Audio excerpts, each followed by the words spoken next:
हरे कृष्णा। आज के कार्यक्रम में आप सभी का हार्दिक स्वागत है। आज हमारे वक्ता है श्रीमान अखंड लीलाधर प्रभु जी। सन 2012 में प्रभु जी अंतर्राष्ट्रीय कृष्ण भावनामृत संघ इस्कॉन जुहू से जुड़े और सन 2013 में उन्होंने इस्कॉन के संस्थापक आचार्य अभय चरणा रविंद्र भक्ति वेदांत स्वामी प्रभुपाद के प्रिय शिष्य परम पूज्य गोपाल कृष्ण गोस्वामी महाराज से दीक्षा प्राप्त की। अपने भौतिक जीवन में प्रभु जी ने इकोनॉमिक्स के क्षेत्र में बीए किया है, जिसके पश्चात उन्होंने जापानी भाषा में एडवांस डिग्री प्राप्त की। इसके साथ साथ उन्होंने वास्तुशास्त्र में विशारद भी किया है। आध्यात्मिक अध्ययन में प्रभु जी ने भक्ति शास्त्री किया है। प्रभु जी मंदिर में ग्रंथ वितरण, अर्च विग्रह पूजन तथा प्रचार प्रसार की सेवा प्रदान कर रहे हैं। वैदिक साहित्य के दिव्य ज्ञान से वे युवाओं को आध्यात्मिक तथा भौतिक प्रत्येक रूप से अपने जीवन में परिपूर्णता प्राप्त करने का प्रयास कर रहे हैं। तो आइए श्रवण करते हैं श्रीमान अखंड लीलाधर प्रभु जी के श्रीमुख से। धन्यवाद। हरे कृष्णा। हरे कृष्णा। आत्म साक्षात्कार के पथ पे कई बार ऐसे होता है कि क्या करना है क्या नहीं करना है यह हमें पता होता है। क्या विधि है क्या निषेध है। स्मरतम सततम विष्णुर विस्मरतम न जातुचित सर्व विधि निषेध स्यूर एतयोरेव किंकरः। तो सभी विधि और निषेध का एक ही मर्म है। क्या मर्म है? स्मरतम सततम विष्णुर। सदैव हमको भगवान विष्णु का स्मरण आना चाहिए। हम ऐसे कार्य करें, वही नियमों का पालन करें जिससे हम विष्णु को सदैव स्मरण रखें, और वह नियमों को छोड़ दें जिससे क्या करें, विष्णु जो भगवान विष्णु है उसको हम भूल जाए। विस्मरतम न जातुचित। कभी ऐसा समय नहीं आना चाहिए कि हम भगवान को भूल चुके हैं। तो हमारी जो दिनचर्या है, हमारा जीवन जो है, हम जीवन में जो अनेक कार्य करते हैं उसको ऐसा बंधना चाहिए जिस प्रकार जिससे हम भगवान विष्णु को स्मरण कर सकें। तो जो अनुकूल है उसको स्वीकारना चाहिए, प्रतिकूल है उसे हमारे जीवन से निकालना चाहिए। तो कई बार हमको पता है कि क्या करना चाहिए। अत्याहार प्रयश्च प्रजल्पो नियम आग्रह। क्या नहीं करना चाहिए? अत्याहार नहीं करना चाहिए, अनाप शनाप की बातें नहीं करना चाहिए। जनसंगस्य लौलम च। जो सज्जन व्यक्ति नहीं है, जो दुर्जन व्यक्ति है, उनका संग नहीं करना चाहिए। षड्भिर भक्ति विनश्यति। तो जो भक्ति को विनाश करने वाले ऐसी चीज़ें नहीं करनी चाहिए। तो क्या करनी चाहिए? उत्साह निश्चय धैर्य। उत्साह होना चाहिए, निश्चय होना चाहिए, धैर्य होना चाहिए। तत्त कर्म प्रवर्तनात् संग त्याग सतो वृत्तय षड्भिर भक्ति प्रसिद्धति। और हमको जो अनुकूल संग है, जो साधु संग है, उसमें रहना चाहिए। और जो आचार्य ने दिए गए जो सिद्धांत हैं उसको हमें जीवन में उतारना चाहिए, उनके पद चिन्हों में चलना चाहिए, अपने मन माने ढंग से नहीं चलना चाहिए। तो ये क्या करना है क्या नहीं करना है ये शास्त्र में दिए गए हैं। कई बार हमको स्मरण भी रहता है, पर फिर भी ऐसी क्या शक्ति है जो हमको चीज़ नहीं करनी है फिर भी हमको मजबूर कर देती है। यही सवाल अर्जुन भगवान से कहते हैं। अथ केन प्रयुक्तयं पापं चरित पुरुषः अनिच्छन्नपि वाष्णेय बलादिव नियोजितः। अथ केन प्रयुक्तम पापम चरित पुरुषम। मुझे इच्छा नहीं है पाप करने की, पर ऐसी क्या शक्ति है जो मुझे पाप करने में बाध्य कर देती है। अनिच्छन्नपि वार्ष्णेय बलादिव नियोजित है। ऐसा क्या बल है जो मुझे मजबूर कर देता है। भगवान कहते हैं काम एष क्रोध एष रजोगुण समुद्भवः महाशन महापापमा विधियेनम इह वैरिणाम। इसका एक ही उत्तर कहते हैं, वो है काम। और काम से उत्पन्न होता है क्रोध, क्योंकि काम ऐसा चीज़ है जो कभी भी संतुष्ट नहीं हो सकता। हम कितनी भी अपनी इच्छाओं की पूर्ति करते रहें तो सिर्फ स्त्री पुरुष संबंधी काम नहीं होता, बल्कि जो भी इंद्रिय तृप्ति करते हैं, हम अपने लिए कुछ करते हैं, वह काम है। जो भगवान के लिए हम कुछ करते हैं वह प्रेम है। काम प्रेम दोह कार विभिन्न लक्षण लौह आर हेम यायचे स्वरूप विलक्षण। श्री कृष्णदास कविराज गोस्वामी जी कहते हैं कि काम प्रेम दो अलग अलग शब्द हैं, इनमें भिन्नता है। और कितनी भिन्नता है। प्रेम तो स्वर्ण के समान है, गोल्ड जिसे कहते हैं, और काम क्या है, लोहे के समान। इतना भेद है। काम प्रेम दोह आकार विभिन्न लक्षण, लौह हेम यायचे स्वरूप विलक्षण। निज इंद्र तृप्ति तारे बोले काम। अपने इंद्र तृप्ति के लिए, जैसे कोई भोजन पका रहा है, अगर अपने लिए कर रहा है, ये पचंती तो आत्म कारणात्। अगर कुछ हम जॉब करते हैं, सर्विस करते हैं या बिजनेस करते हैं, जो भी धन राशि है वो अपने ऊपर या अपने परिवार पे हम उसका इस्तेमाल करते हैं, तो वह क्या है, काम है। निज इंद्र तृप्ति तारे बोले काम। कृष्ण इंद्र तृप्ति इच्छा, सिर्फ कृष्ण की तृप्ति के लिए अगर कोई इच्छा भी करता है, वह क्या है, प्रेम। तो प्रेम और काम में ये भेद है। तो भगवान कहते हैं कि दोष किस पर जाता है, काम पे जाता है, और काम कभी भी तृप्त नहीं हो सकता है। अग्नि में अगर ज़्यादा तेल डालेंगे, तेल डालते रहेंगे या घी डालते रहेंगे, तो क्या होगा, अग्नि और बढ़ती रहेगी, अग्नि कभी भी शांत नहीं होगी। उसी प्रकार जब भी व्यक्ति को इंद्रिय तृप्ति करने की इच्छा होती है और वह अवसर इंद्रियों को प्रदान करता है, तो वह इंद्रिय शांत नहीं होती बल्कि और उत्तेजित हो जाती है। नए सिरे से, नई शक्ति से वह इंद्रिया और इंद्रिय तृप्ति की इच्छा प्रकट करती है। तो जितना हम इंद्रिय तृप्ति करेंगे, वह क्या होगा, हमारी जो लालसा है इंद्रिय तृप्ति बढ़ती रहेगी। इसलिए जो व्यक्ति सहन करता है इस इंद्रिय तृप्ति की जो इच्छा है, उसको सहन करता है, उसे ही साधु कहते हैं। तितिक्ष्व कारुणिकः सुहृद सैर्देहिनाम अजात शत्रव शांतः साधव साधु भूषणः। साधु जो होता है वो सहन करना चाहता है, इसलिए इसका कोई शत्रु नहीं होता है, अपने इच्छाओं पर दमन रखता है, इसलिए वो साधु कहलाता है। तो जब तक हम इस काम रूपी शत्रु को सहन नहीं करेंगे या हराएंगे नहीं, तब तक हमें सदैव ये प्रेरित करता रहेगा, जो चीज़ नहीं करनी है वो करने के लिए मजबूर करता रहेगा।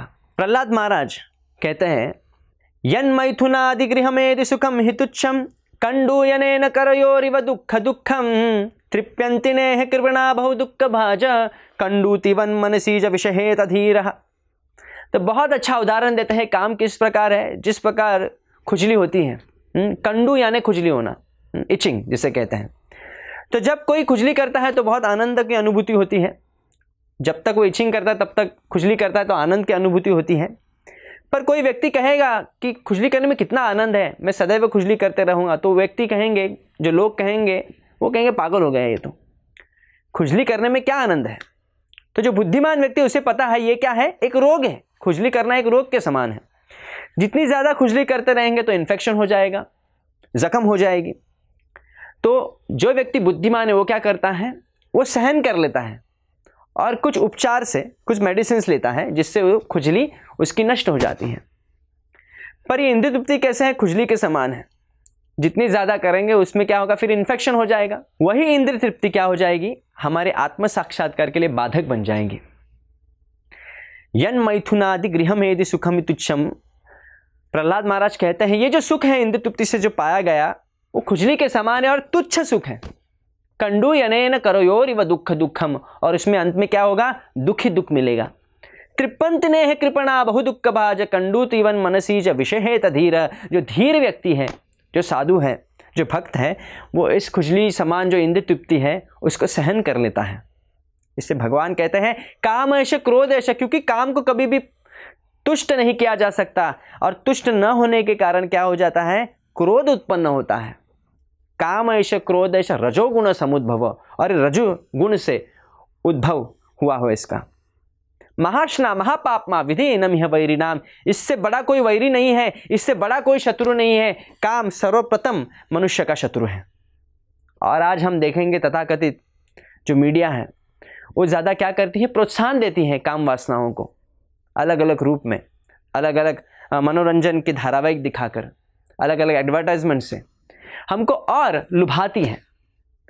तो एक संस्कृति ये है जो वैदिक संस्कृति, जो काम को कैसे हमको दमन करना है, काम को कैसे सहन करना सिखाती है। पर एक पाश्चात्य देश की जो संस्कृति है, जो अभी हमारे भारतवर्ष में भी आ चुकी है, कि काम को कैसे प्रोत्साहित करना है। हमें जानना चाहिए जितना हम शत्रु को प्रोत्साहन देंगे तो क्या होगा, हमारे जीवन के लिए हानि है। तो भगवान तो कहते हैं महाशना महापापमा विधि एनम यह वैरी नाम, इससे बड़ा कोई वैरी नहीं है, ये जान लो अर्जुन तुम। इसलिए भगवान कहते हैं तस्मात् त्वम इंद्रियाणि आदौ, सर्वप्रथम तुमको इंद्रियों को काबू में करना पड़ेगा। तस्मात् त्वम इंद्रियाणि आदौ नियम्य भरतर्षभ पापमानम प्रजामहीनम ज्ञान विज्ञान नाशनम। वह इंद्रिया जो हमके विज्ञान को नष्ट कर देती हैं, जो भी हमने कुछ सीखा है शास्त्रों से उसे भुला देती हैं। इंद्रिय तृप्ति में जो व्यक्ति लगा हुआ है, कामांध नैव पश्यति, कामांध जो काम में अंध है, जो अंधा हो चुका है, उसे कुछ दिखाई नहीं देता है। जिस प्रकार जन्मांध नैव पश्यति, जन्म से अंधा है उसे कुछ दिखाई देता नहीं, उसी प्रकार काम में जो अंधा है उसे भी कुछ दिखाई नहीं देता है, उसे कोई लज्जा नहीं होती है। कामातुर नाम न भयम न लज्जा, जो काम का आतुर है ना उसको कोई भय है ना, शास्त्र में दिए गए निर्देशों का उल्लंघन करने से व्यक्ति को नरक वासना भुगतनी पड़ेगी, इसका कोई इसे भय नहीं रहता है, वह भूल जाता है। कामातुर नाम न भयम न लज्जा, न कोई लज्जा है। आज हम देखेंगे जिस प्रकार एडवर्टाइजमेंट इंडस्ट्री है या मूवीज बनते हैं, उसमें कोई लज्जा का कोई लेश मात्र भी बचता नहीं है। तो कामातुर नाम न भयम न लज्जा। तो जब तक हम शत्रुओं को प्रोत्साहित करते रहेंगे तब तक हम आत्म साक्षात्कार में कभी भी सफल नहीं हो सकते हैं। तो ये सबसे बड़ा शत्रु है। तो उसके लिए भगवान क्या कहते हैं, तस्मात् त्वम इंद्रियाणि आदौ, सर्वप्रथम इंद्रियों को हमको काबू करना है। नियम या भरतर्षभ, शास्त्रों के नियमों से उसे बांधना पड़ेगा। जैसे किसी को बहुत ज़्यादा आकर्षण रहता है स्त्री के प्रति, तो उसे विवाह, शास्त्र में विवाह करने के लिए अनुमति दी गई है। पर विवाह के बाहर अगर वह कुछ संबंध बनाए रखता है तो वो शास्त्र ने उसे निषेध किए गए हैं। तो व्यक्ति को अगर आध्यात्मिक प्रगति करनी है तो शास्त्रों के नियमों से हमको इंद्रियों को बांधना पड़ेगा। तस्मात् त्वम इंद्रियाणि आदौ नियम्य भरतर्षभ पापमानम प्रजाहीनम ज्ञान विज्ञान नाशनम, जिससे क्या होगा, हम विज्ञान को जान सकते हैं। जो आत्म साक्षात्कार का विज्ञान है कि हम आत्मा है, हम शरीर नहीं है, ये कभी भूलेंगे नहीं तो क्या होगा, जो व्यक्ति काम के पीछे भागता रहेगा वो क्यों भाग रहा है, क्योंकि वह अपने आप को शरीर समझता है। वह जो ज्ञान है कि मैं आत्मा हूं, मैं शरीर नहीं हूं, मैं भगवान का अंश हूं, मेरा कर्तव्य है कि भगवान को तुष्ट करना, ना कि मेरे शरीर को तुष्ट करना, क्योंकि शरीर जो है एक दिन मुझे छोड़ना है, ये मन बुद्धि अहंकार इसको भी मुझे त्याग देना है, तो मैं इसके लिए इतना अपना समय क्यों बर्बाद करूं। ये जो ज्ञान है वह भूल जाता है अगर काम के पीछे दौड़ता रहेगा तो। इसलिए भगवान कहते हैं सर्वप्रथम इंद्रियों को हमको पहले काबू में करना पड़ेगा, इंद्रियों को विषय वस्तु से हमें दूर करना पड़ेगा। जैसे अंग्रेजी में कहावत है कि out of sight out of mind, अगर आपके नज़र के सामने नहीं है तो मन में भी वो कुछ देर के बाद नहीं हो जाएगी। पर कभी कभी ऐसे होता है कि हम कुछ विषयों को अगर देखते भी नहीं है फिर भी हमारे मन में ऐसी जगह बिठा लेता है, वो विषय वस्तु हमारे आसपास नहीं होने के बावजूद उसकी अनुभूति होती है। मन इतना शक्तिशाली है कि विषय वस्तु जो है हमारे आसपास नहीं होने के बावजूद भी हम उसके बारे में सोच सकते हैं।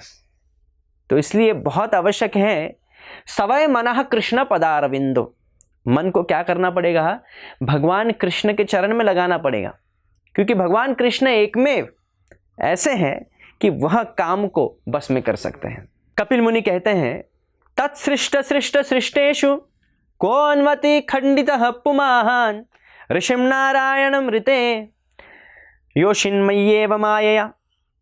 इस सृष्टि में जितने भी जीव हैं वो सभी क्या है, माया से ग्रस्त हैं, वो काम से ग्रस्त हैं। कोई भी ऐसा नहीं कह सकता कि मैं काम को जीत चुका हूं। ये कपिल मुनि कहते हैं देवहूति माता को। तत्सृष्ट सृष्टेषु को अन्वति खंडितः पुमान् ऋषिं नारायणं ऋते, पर एक व्यक्ति है, वो है नारायण ऋषि, जो भगवान विष्णु के ही अवतार है। सिर्फ विष्णु छोड़ के, भगवान कृष्ण छोड़ के सभी इस माया में ग्रस्त हैं, इस काम में ग्रस्त हैं। तो इसलिए जब तक हम भगवान कृष्ण की अथवा विष्णु की शरण ग्रहण नहीं करेंगे तब तक हम इस माया रूपी जो काम है इससे हम बच नहीं पाएंगे। तस्मात् त्वम इंद्रियाणि आदौ, इसलिए भगवान कहते हैं सर्वप्रथम हमको इंद्रियों में बस करना है। तो क्यों करना है, क्योंकि काम वासना जो है वो कहाँ पे बसी हुई है पहले जानना पड़ेगा। भगवत गीता में भगवान कहते हैं कि कहाँ पे काम बसा हुआ है। इंद्रियाणि मनोबुद्धिर अस्याधिष्ठानमुच्यते, इंद्रिय मन और बुद्धि, काम का जो रेसिडेंस है, काम का घर कहाँ पे है? 3 जगह पे। वो है इंद्रियों में, मन में और बुद्धि में।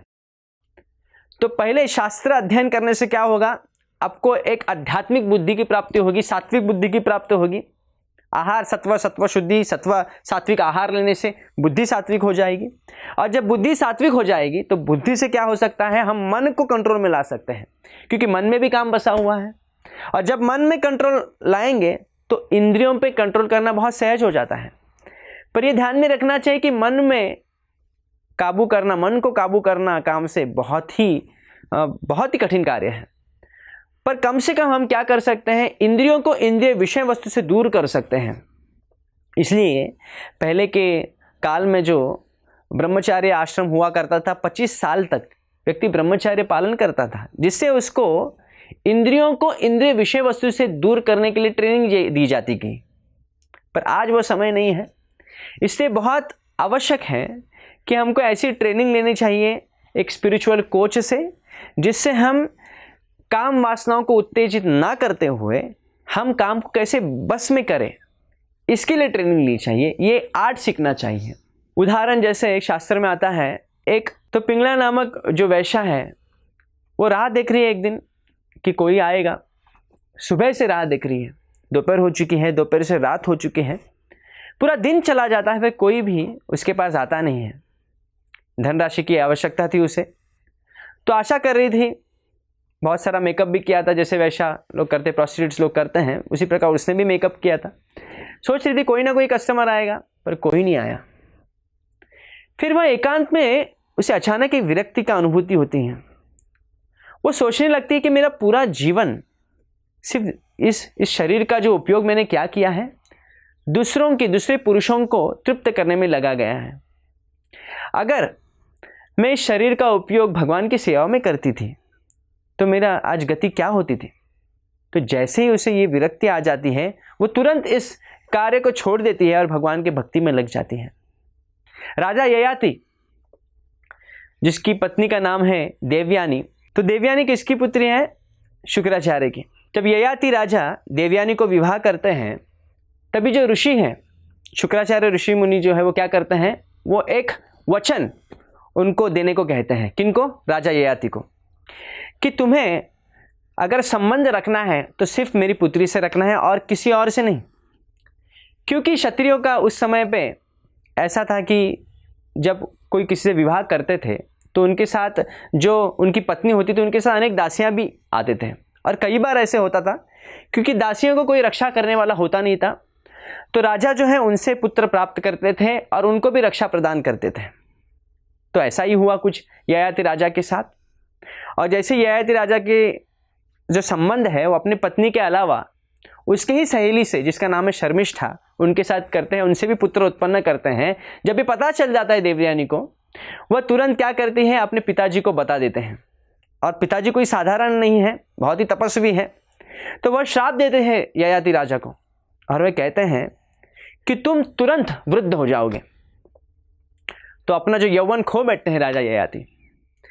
पर व्यक्ति को जानना चाहिए सिर्फ यौवन खोने से क्या उसका काम कम होने वाला है? जो काम इंद्रिय तृप्ति करने की जो इच्छा वो कम होने वाली है? तो नहीं। क्योंकि काम जो है 3 जगह पे बसा हुआ है। जैसे मैंने कहा, भगवद गीता में का जो रेफरेंस बताया कि इंद्रियाणि मनोबुद्धि अस्याधिष्ठानम उच्यते। इंद्रिय, मन और बुद्धि, 3 जगह पे काम का बसना होता है। एक है इंद्रियों में, जैसे ही कोई विरुद्ध हो जाता है, इंद्रिया तो शक्तिशाली नहीं होती है, वो वीक हो जाती है। पर मन में बसा हुआ है इंद्रियाणि मनोबुद्धि, तो उसका क्या करें? तो राजा ययाति को इंद्रिय भोग तो करना है, शारीरिक संबंध और रखना है, पर क्योंकि वो वृद्ध हो चुका, अभी करे तो क्या करें? राजा ययाति जो है शुक्राचार्य जी के सामने गिड़गिड़ाते हैं कि मुझे कृपा करके फिर से मुझे यौवन लौटा दीजिए, आप में वो सामर्थ्य है। पर शुक्राचार्य जी कहते हैं नहीं नहीं नहीं, ऐसा नहीं हो सकता। एक बार जो बोली गई बात है, मैंने जो श्राप दिया है उससे तो होना ही है। पर हाँ, क्योंकि ये श्राप जो है तुम ही नहीं भुगतोगे, मेरी जो बेटी है वो भी भुगतने वाली है, क्योंकि तुम अगर भुगतोगे, तुम दुखी रहोगे तो वो भी दुखी रहेगी। तो इसलिए मैं तुम्हें एक उपाय सुझाता हूँ, तुम्हें एक वर भी देता हूँ साथ में, कि तुम किसी से भी यौवन को मांग सकते हो। अगर कोई युवा व्यक्ति है, तुम उससे यौवन मांग सकते हो और तुम फिर से जवान हो जाओगे। और फिर इंद्र तृप्ति कर सकते हो। तो राजा ययाति क्या होता है, उनके जो पुत्र होते हैं, 3 से 4 पुत्र रहते हैं, उसमें से 2 बहुत ही प्रतिभाशाली माने गए हैं, वो है यदु राजा और दूसरे हैं पुरु। तो वो दोनों जो चारों पुत्रों के पास जाते हैं, सभी कहते हैं नहीं, हम नहीं करेंगे, हम क्यों करेंगे। पर उनमें से एक पुत्र जो होता है, जिसका नाम है पुरु, जो सबसे छोटा होता है, वह कहता है चलेगा पिताजी, क्योंकि शरीर का क्या करना है, एक दिन तो ये नष्ट होने वाला है। अगर नष्ट होने से पहले कुछ मैं ऐसा कार्य करूं, मैं अपने पिता को संतुष्ट करूं तो अच्छा है, तो आप मेरा यौवन ले लीजिए। तो ययाति राजा इतने बेशर्म हो जाते हैं काम के पीछे, वह अपने बेटे से यौवन को मांग लेते हैं और फिर से वह युवा हो जाते हैं। और जैसे ही युवा हो जाते हैं, वह फिर से इंद्र तृप्ति के कार्य में हजारों साल तक लग जाते हैं। फिर एक दिन एकांत में अचानक उन्हें एक अनुभूति होती है कि मैंने क्या किया। कामांध नैव पश्यति कामातुरनाम न भयम न लज्जा। जो व्यक्ति काम में अंधा हो जाता है, उसे कुछ दिखता नहीं है, आत्म साक्षात्कार को तो बहुत दूर की बात हो गई। न भयम न लज्जा, ना उसे कुछ लज्जा होती है, मुझे कुछ लज्जा नहीं थी, अपने पुत्र से मैं अपना यौवन मांग लिया। वो सोचते हैं ये जो जीवन है, ये जो मनुष्य देह मिला है आध्यात्मिक जीवन में प्रगति करने के लिए, पर मैंने क्या किया, सिर्फ इंद्र तृप्ति में लगाने के लिए। तो जैसे ही ये विरक्ति उनमें आ जाती है, नेह यत् कर्म धर्माय न विरागाय कल्पते। अगर कोई कर्म करता है, वो कर्म धर्म के प्रति अनुरक्त नहीं होता, वो कर्म का उसका कोई मूल्य नहीं है। अगर कोई धर्म का पालन करता है, न विरागाय न कल्पते, अगर विरक्ति नहीं आती, वो धर्म का कोई मूल्य नहीं। तो जब ऐसी विरक्ति आने लगती है उनके हृदय में, वह समझ लेते हैं कि नहीं, अभी घर त्यागना चाहिए, अभी आत्म साक्षात्कार के पद पे चलना चाहिए। तो ऐसे उदाहरण जो हमने सुने, एक पिंगला नामक वैश्या का और ये राजा ययाति का, हमको ये समझ में आता है कि काम को कितना भी तुष्ट करने की हम कोशिश करें, फिर भी वो कभी संतुष्ट नहीं होगा। सिर्फ एक ही उसके लिए उपाय है, वह है मदन मोहन की शरण लेना। काम यानी मदन, और मदन को मोहित करने वाला है भगवान कृष्ण।